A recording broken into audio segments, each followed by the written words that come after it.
A BNCC propõe que a geografia possibilite aos alunos dos anos iniciais reconhecer e comparar a realidade de diversos lugares de vivência. Então eles precisam ter tanto o reconhecimento quanto a comparação. Isso é uma competência a ser adquirida no decorrer dos 5 anos dos anos iniciais. Assim como identificar a presença ou ausência de equipamentos públicos e serviços básicos essenciais. Olha só que coisa de mão cheia para trabalhar com os alunos, né? O que falta em suas comunidades, o que falta em seus bairros, que serviços básicos eles não possuem ou às vezes possuem de forma precária. Então isso tudo, pessoal, é conteúdo de geografia, trabalhar essas políticas públicas, tá? Esses equipamentos, esses serviços básicos, essas ausências, essas precariedades, está envolvido dentro dos conflitos, dos problemas que a geografia pode explicar. Por que em algumas regiões há um maior favorecimento e em outras regiões não? Então isso está dentro da BNCC como um ponto de partida para as discussões sociais. Desse modo, ao final do 5º ano, os alunos devem estar preparados para realizar essas ações que integram os objetivos da educação formal em nossa sociedade. Então aí a BNCC já está mostrando o parâmetro de aprendizagem ao término dos anos iniciais do ensino fundamental. Então são 5 anos em que a gente vai fazer uma construção de competências e habilidade junto aos alunos para que eles quando chegarem na etapa seguinte, dos anos finais, eles tenham desenvolvido a capacidade de discutir, de argumentar, de debater, de solucionar problemas, conflitos, tá? Então essa é o principal propósito da geografia. Não é uma geografia hoje conteudista, mas sim uma geografia que prepara para a vida, para os problemas e as tomadas de decisão. O raciocínio geográfico é a compreensão do mundo em que vive, mobiliza o pensamento espacial. O pensamento espacial, por sua vez, requer o desenvolvimento do raciocínio geográfico, que por meio da aplicação de determinados princípios, que vai vir abaixo, leva à compreensão de aspectos fundamentais da realidade, a localização e a distribuição de fatos e fenômenos na superfície terrestre, o ordenamento territorial, as conexões existentes entre componentes físicos naturais e as ações antrópicas. Então olha só aqui que nesse momento, né, a geografia atual ela coloca como prioridade os fenômenos na superfície terrestre. Ela não prioriza mais tanto o estudo das estrelas, dos planetas, do cosmos, né, do universo. É lógico que isso aí precisa ser mostrado ao aluno, precisa ser trabalhado com o aluno, ele precisa conhecer, mas não é de maior importância do que os fenômenos que acontecem ao seu redor, aqui na Terra, que são exatamente os fenômenos sociais e culturais. Bom, nós vamos ver agora uma descrição dos princípios do raciocínio geográfico, que são os 7 princípios que eu já venho falando desde o início da aula: a analogia, conexão, diferenciação, distribuição, extensão, localização e ordem. Então aqui vocês vão ver desse quadro a definição de cada um desses princípios. Um fenômeno geográfico sempre é comparável a outro. A identificação das semelhanças entre fenômenos geográficos é o início da compreensão da unidade terrestre. Analogia é fazer analogia, é fazer comparações. A gente pode sempre comparar, né, a chuva com a neve, o calor com o fogo, o vento com a brisa. Então todos os fenômenos, a pandemia com a endemia, a zika com a chikungunya, todos os fenômenos, né, para a geografia podem ser analogicamente comparados. A conexão, o que diz a conexão? Um fenômeno geográfico nunca acontece isoladamente, mas sempre em interação com outros fenômenos próximos ou distantes. Há sempre uma relação, pessoal, natural, social entre os fenômenos. Nada é independente, nada acontece isolado. Para ter a chuva, tem que ter o aquecimento da terra. Para ter o efeito estufa, tem que ter o aquecimento do ar, né? Para ter a fome, tem que ter a diferença e o descaso social. Então, uma coisa sempre está conectada com a outra. É isso que a geografia chama de conexão. A diferenciação é a variação dos fenômenos de interesse da geografia pela superfície terrestre, por exemplo, o clima, resultando na diferença entre áreas. Então, do jeito que a gente tem comparações, analogias, a geografia também tem diferenciações. Ela também diferencia os seus fenômenos, os seus fatos, tá? A distribuição exprime como os objetos se repartem pelo espaço. Então aqui é a forma como são distribuídas as riquezas, como são distribuídas os equipamentos, as tecnologias, os aparelhos públicos. Então a geografia também, né, a distribuição dos povos, das riquezas, tudo isso é trabalhado dentro da geografia, dentro do princípio de distribuição. Quando nós falamos em extensão, nós estamos falando de espaço finito e contínuo delimitado pela ocorrência do fenômeno geográfico. Então, todo fenômeno geográfico, ele não acontece no infinito, não. Ele acontece em sua afinidade. Ele tem uma limitação onde ele acontece. Ele alcança uma certa extensão. Ele não se propaga por todo o universo. Então, eles são delimitados, são contínuos, mas são finitos. Quando tratamos de localização, diz o seguinte: posição particular de um objeto na superfície terrestre. A localização pode ser absoluta, quando é definida por um sistema de coordenadas geográficas, ou relativa, quando expressa por meio de relações espaciais topográficas ou interações espaciais. Então, tudo tem uma localidade. Tudo que acontece está localizada, está no tempo e no espaço.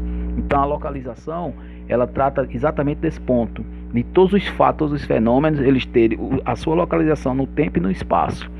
E por fim, a ordem, ou arranjo espacial, é o princípio geográfico de maior complexidade. Refere ao modo de reestruturação do espaço, de acordo com as regras da própria sociedade que o produziu. Então, os fatos, os fenômenos, os conflitos acontecem de acordo com a ordem daquele lugar, com o arranjo daquele lugar. O que acontece numa tribo indígena não acontece, ou acontece de forma diferente numa comunidade quilombola. O que acontece na comunidade quilombola acontece de forma diferente, ou não acontece do mesmo jeito lá nos hindus. Então, o que acontece na Amazônia é diferente do que acontece no sul. Então, há essa ordem, certo, de princípios, né, geográficos, de cultura, que determina como as coisas acontecem. Bom, e aí nós vamos finalizar o nosso estudo vendo aqui as unidades temáticas, que também já foi citado para vocês, que são 5 unidades, tá? Então, o que são as unidades temáticas? À medida que o aluno formula perguntas sobre o que observam espacialmente, é preciso colocá-lo em contato com os conteúdos, conceitos e processos da geografia, denominados objetos de conhecimento. A BNCC sugere objetos do conhecimento para o ensino fundamental, apontando sempre as aprendizagens essenciais que devem ser asseguradas aos alunos. Dessa forma, o que ensinar está sempre articulado a por que ensinar. Olha que importante saber disso, tá? Então, sempre que nós formos fazer nosso planejamento, nós devemos sempre fazer essa relação. O que ensinar? Primeira coisa é perguntar, o que ensinar? E sempre articulado, por que ensinar? Eu vou ensinar isso por quê? Para quê? Para quem? Né? Então, o que ensinar? Por que ensinar é um princípio, não só da geografia, mas de todo o componente curricular no momento que se for fazer seu planejamento. E aí as unidades temáticas que nós já vimos antes, lá no início da aula, são essas 5, né? O sujeito e seu lugar no mundo, conexões e escalas, mundo do trabalho, forma de representação e pensamento espacial, e natureza, ambiente e qualidade de vida. Professor, isso é trabalhado cada unidade dessa em um ano escolar, no primeiro, no segundo, no terceiro, no quarto, no quinto? Não, pessoal. As 5 unidades temáticas, elas são trabalhadas em todos os anos escolares, certo? Então, trabalhamos no primeiro ano, trabalhamos no segundo, no terceiro, no quarto e no quinto. O que vai mudar aqui é a complexidade que vai acontecendo de ano para ano, Essas 5 unidades também são subdivididas em objetos de conhecimentos e habilidades, que nós vamos ver a seguir aqui. Qual é para cada unidade o seu objeto de aprendizagem? Elas permeiam toda a base, como eu falei, e são organizadas em uma construção progressiva dos conhecimentos geográficos, trabalhando os objetivos e conteúdo a partir de diferentes linguagens. É o que eu acabei de falar. Elas acontecem do 1º ao 5º ano, durante toda a base, tá? Organizadas numa construção como? Numa construção progressiva.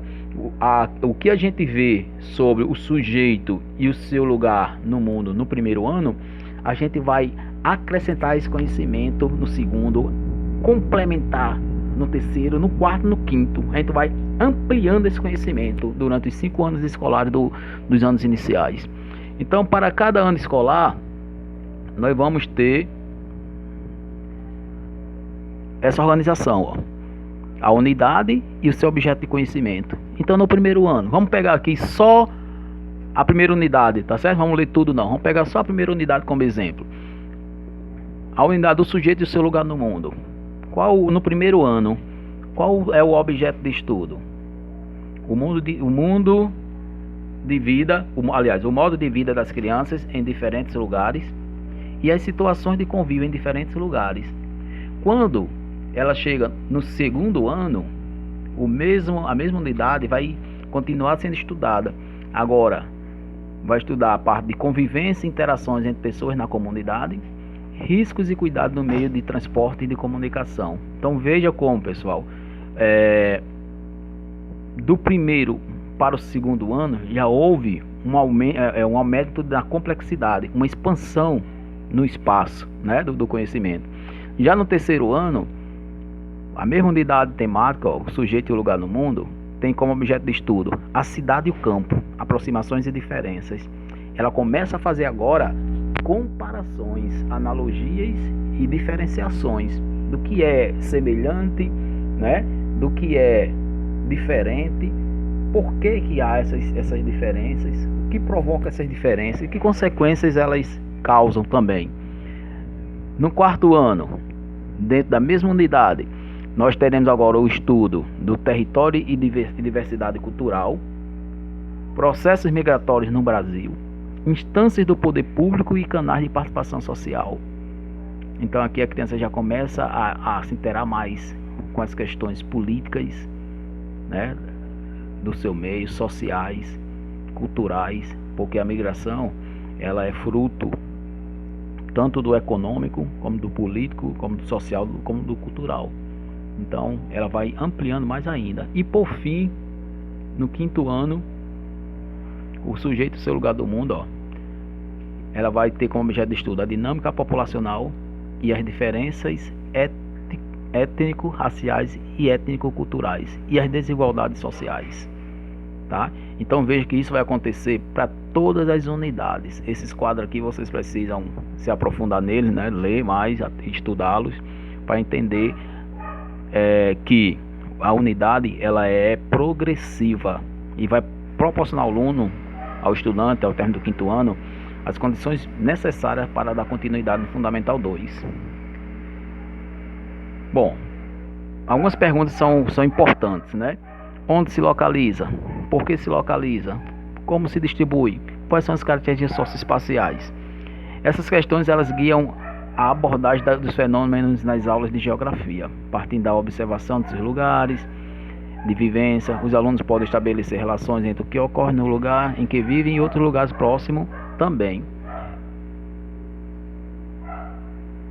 Onde se localiza o município? Por que a estação de trem se localiza na parte baixa das terras do município?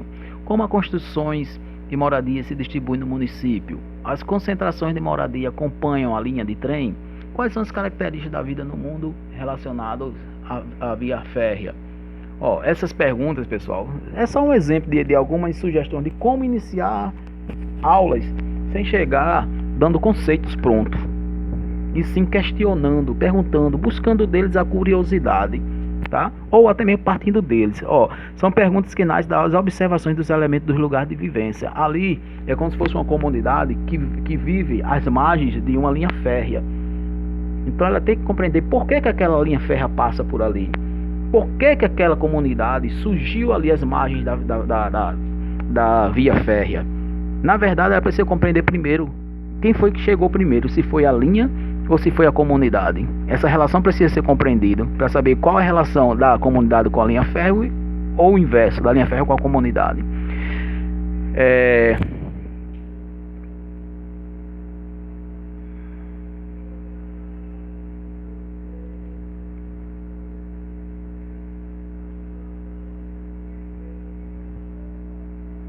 Então, com base em uma observação que haveria uma concentração de moradias no torno da estação do trem, os alunos verificam se essa concentração ocorre de fato e levantam explicações. Então aqui, tá? É só uma sugestão. Esses questionamentos mobilizam a busca por respostas, que por sua vez levam à formação de novas perguntas. Tal movimento proporciona aos alunos compreender o que nós chamamos de situação geográfica, como um conjunto de relações. Então nós terminamos aqui a explicação desses slides dizendo o seguinte, que a sugestão da geografia para junto à BNCC não é mais chegar com conteúdo pronto, não é mais chegar com conceitos prontos, elaborados para memorização. É exatamente partir de conflitos, de questões, de situações, problemas, de perguntas, de questionamentos, tá? De fatos, de fenômenos, para que essa situação geográfica, né, esse pensamento geográfico seja desenvolvido, fazendo com que os alunos compreendam as situações e desenvolvam capacidades, habilidades de resolvê-los e discuti-los, tá? Então, aqui encerramos mais um slide e vamos seguir com nossa aula, buscando agora a próxima atividade.